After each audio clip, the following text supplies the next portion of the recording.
ഡോക്ടർക്ക് ഇങ്ങനെ ഒരു കേസ് ഓർമ്മയില്ല, പക്ഷെ ചെയ്തില്ല എന്ന് ഓർമ്മയുണ്ട്. അതെങ്ങനെയാണ്? ഇങ്ങനെ ഒരു കേസ് നടന്നിട്ടില്ല, ഞാൻ നടത്തിയിട്ടില്ല എന്ന് പറയുന്നു, പക്ഷെ ഈ കേസ് ഓർമ്മയില്ല. അത് എങ്ങനെയാണ് സാധ്യമാവുക? ഇതേ ഡോക്ടറെ തന്നെ വീട്ടിൽ പോയി കണ്ടതായിട്ട് മകൻ പറയുന്നു. ശ്രീമതി ഉഷ ജോസഫിന്റെ മകൻ പറയുന്നു പല തവണ ഈ ഡോക്ടറെ വീട്ടിൽ പോയി കണ്ടിട്ടുണ്ട്. അപ്പോ നോൺ പ്രാക്ടീസിംഗ് അലവൻസ് വാങ്ങിക്കുന്ന ഡോക്ടേഴ്സ് വീട്ടിൽ പ്രാക്ടീസ് ചെയ്യുന്നു എന്നുള്ളതാണല്ലോ. അങ്ങനെ ഒരു ഡോക്ടറെ വീട്ടിൽ പോയി കണ്ടിട്ട്, അതായത് സർജറിക്ക് വേണ്ടിയിട്ടാണ്, ഇതുൾപ്പെടെയുള്ള കാര്യങ്ങൾ അന്വേഷിക്കും. ഇനി ചോദിച്ച കാര്യത്തിലേക്ക്, ലോകാരോഗ്യ സംഘടനയുടെ ഗൈഡ് ലൈൻ ആണ്. ഇനി അങ്ങനെ ഒരു സ്ക്രബ്നേഴ്സ് ഇല്ലാതെ ആരൊക്കെയാണിത്?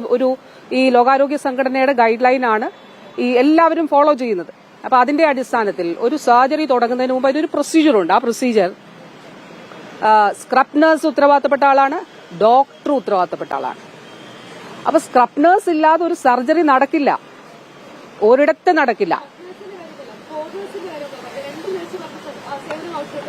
ഗവൺമെന്റ് മെഡിക്കൽ കോളേജുകളിൽ ഈ സംവിധാനങ്ങളോട് തന്നെയാണ് പ്രവർത്തിക്കുന്നത്.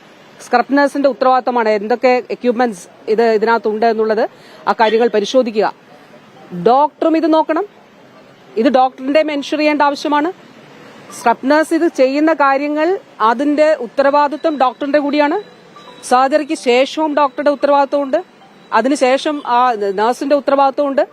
അപ്പൊ ഉത്തരവാദിത്തങ്ങളിൽ നിന്ന് ഒഴിഞ്ഞു മാറാൻ ഏറ്റവും എളുപ്പം പറയാവുന്ന കാര്യമാണല്ലോ ഇത്. ഏറ്റവും എളുപ്പം പറയാവുന്ന കാര്യം. അങ്ങനെയാണെങ്കിൽ എങ്ങനെ അവ സർജറി നടത്തി? അത് ആ ഒരു സ്ക്രബ് നഴ്സ് അവിടെ ഇല്ല എങ്കിൽ ഏറ്റവും എളുപ്പം പറയാവുന്ന കാര്യമാണ്, ഇവിടെ നഴ്സില്ല. അങ്ങനെ സ്ക്രബ് നഴ്സ് ഇല്ല എങ്കിൽ എങ്ങനെ ഒരു സർജറി അവർ അന്ന് നടത്തി? എങ്ങനെ ആ പ്രൊസീജിയർ അവർ നടത്തി? അങ്ങനെ നടത്താൻ കഴിയില്ലല്ലോ. മെഡിക്കൽ കോളേജുകളിൽ ഈ പ്രൊസീജിയറുകൾ നടക്കുമ്പോൾ പ്രോട്ടോകോൾ അനുസരിച്ചിട്ടുള്ള ആളുകൾ അവിടെ ഉണ്ട് എന്നുള്ളത് ഉറപ്പാക്കി തന്നെയാണ് ചെയ്യുന്നതും ചെയ്യേണ്ടതും. ചെയ്തില്ലെങ്കിൽ ചെയ്യുന്ന ആളുകളുടെ ഉത്തരവാദിത്തമാണ്. അതിൽ വീഴ്ച സംഭവിച്ചിട്ടുണ്ടെന്നാണ് പറയുന്നത്. അതിലും ഗൌരവതരമാണ്.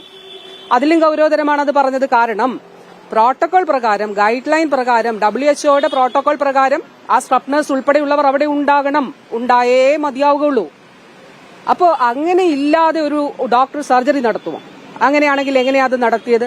അത് തന്നെ ഏറ്റവും ഗുരുതരമായിട്ടുള്ളൊരു വിഷയമാണ്. അത് മറ്റൊരു വിഷയത്തിലേക്കാണ് ആ വാക്കുകൾ കൊണ്ടെത്തിക്കുന്നത്. അതിന് ഉത്തരം പറയേണ്ടതായിട്ട് വരും. കാരണം ഒരു ജനറൽ അനസ്തേഷ്യ നൽകുന്ന അല്ലെങ്കിൽ അങ്ങനെയുള്ള ഒരു കേസിൽ അങ്ങനെ ഒരു സ്ക്രബ് നഴ്സോ ഇല്ലാതെ തന്നെ ഇവിടെ അത് പ്രൊസീജിയർ ചെയ്തു എന്ന് പറഞ്ഞാൽ അതൊരു കാലത്ത് സംഭവിക്കുന്ന കാര്യമല്ല.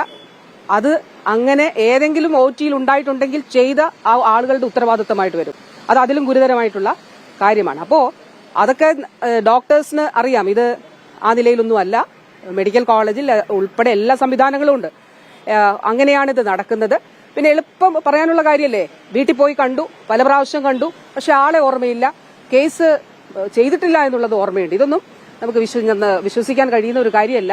ആ കുടുംബം പറയുന്നതാണ് ഞാൻ വിശ്വസിക്കുന്നത്.